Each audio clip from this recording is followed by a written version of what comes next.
Santiago Martínez e José Luis Gómez Taboada coordinaron a obra Polvo, Suor e Cobre, que pon en valor o pulpo e a tradición dos pulpeiros e pulpeiras. O libro que hoxe presentamos inclúe recetas moi orixinais, co pulpo como elemento central, elaboradas por cociñeiros profesionales de todo Galicia.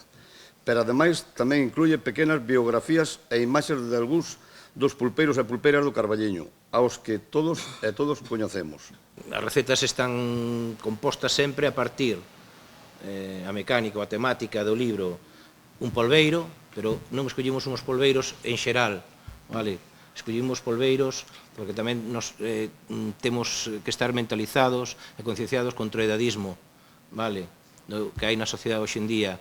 Entón, buscamos aqueles polbeiras máis de máis idade, que nos compartiran as súas anécdotas. Non quixemos facer un libro triste, queríamos facer un libro un pouco máis simpático destas anécdotas que lles foron sucedendo ao largo da súa vida profesional. O escritor Julio López Quiroga encargouse de recoller as entrevistas realizadas pola secretaria da Asociación de Pulpeiros do Carballiño, María Laje. O que fixen foi, máis ou menos, o que me chegaba de información de entrevistas feitas por María Laje, e aí dinlle un pouquiño de corpo, coa prosa, como fixen no libro do Bonito, e quixenlle dar un pouco a miña personalidade, o meu toque.